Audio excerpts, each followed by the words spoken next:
Ragazzi, buongiorno. Location un po' diversa e bicicletta un po' diversa.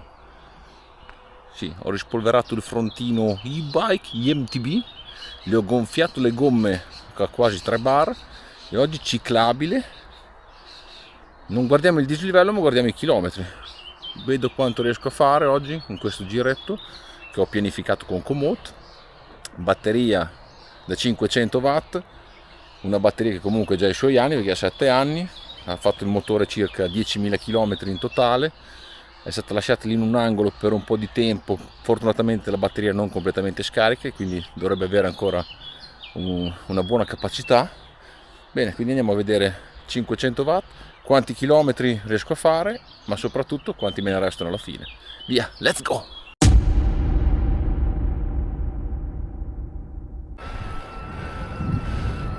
Cavalli, mucca.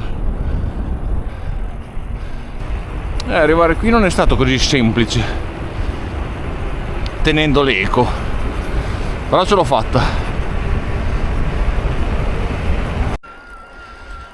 Non so, avevo preventivato un giro con al massimo 400 metri di dislivello, ma per ora sto solo facendo la salita, proprio di discesa ne ho vista poca. Vedremo.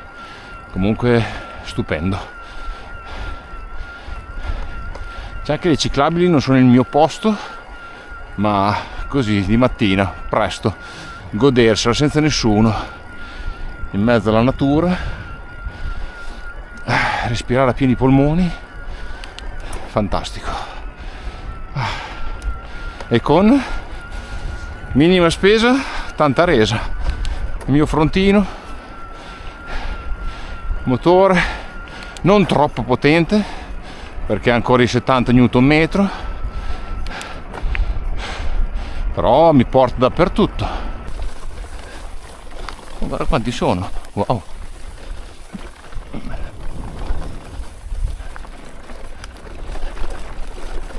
Tanto con questa qua ho fatto ben di peggio anche.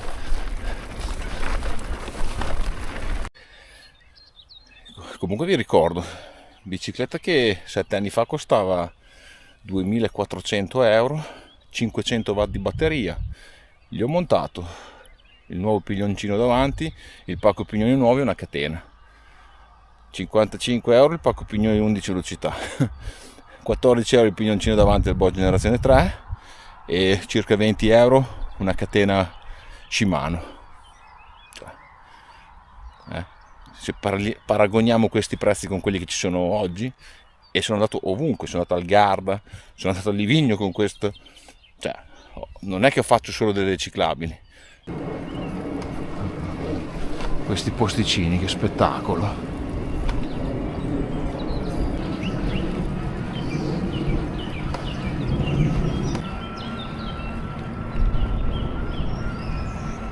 Queste sono le ciclabili che hanno veramente senso, proprio quelle dove chiunque si immerge nella natura.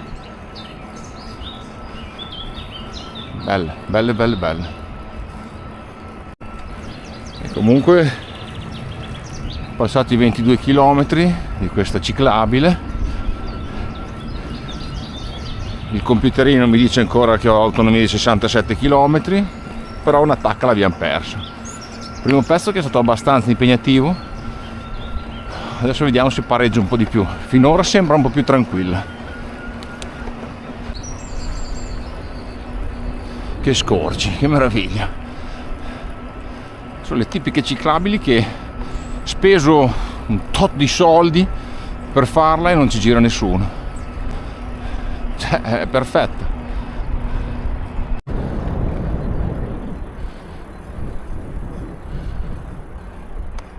Abbiamo passati 34 km, siamo da una parte vicino al bosco, dall'altra parte c'è zone industriali e camion.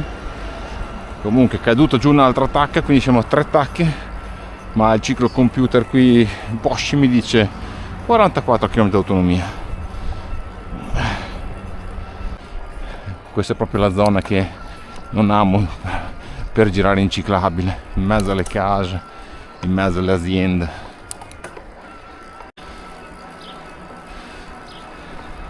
Si presenta qualche cigolio ogni tanto questa bicicletta, ma alla fine dei suoi anni ci sta anche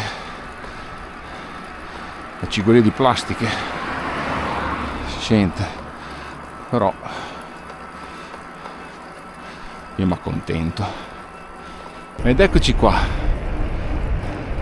entrando negli ultimi 10 km di questa ciclabile. Il Bosch mi dice ancora 50 km di autonomia, ho ancora 3 tacche, quindi se siete proprio stanchi il turbo vi porta di sicuro a casa. Chiaro, dipende da che strappo avete arrivare a casa. Se avete davanti 1000 metri di dislivello forse fa fatica.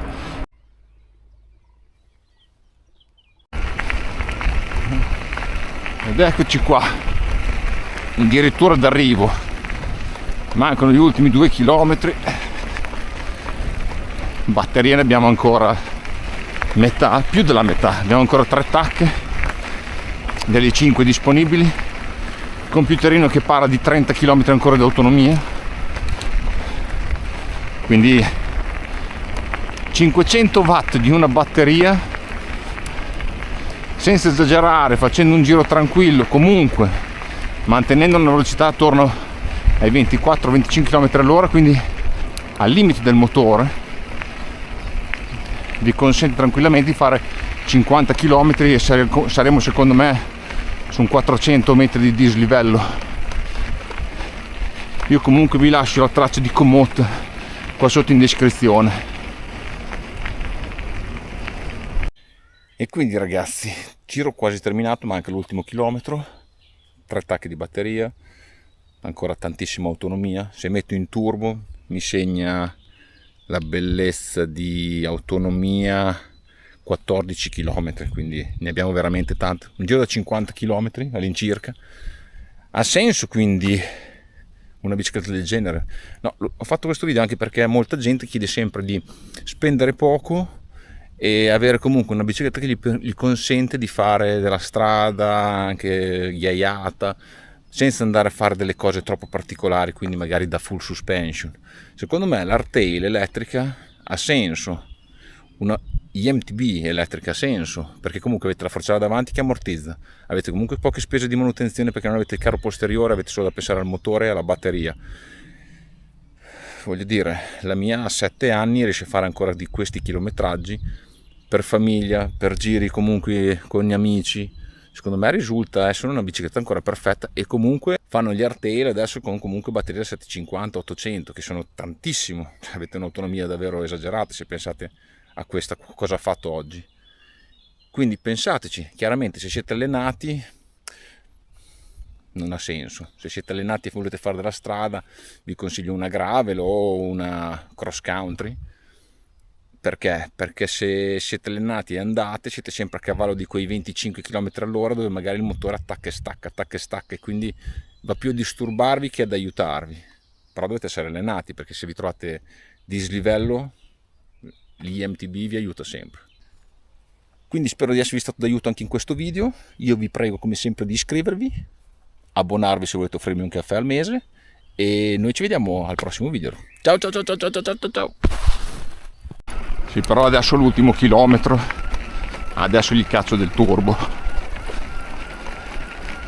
tutto dislivello questo, a salire, e spinge anche troppo sto turbo qui per tutto il dislivello che devo fare adesso.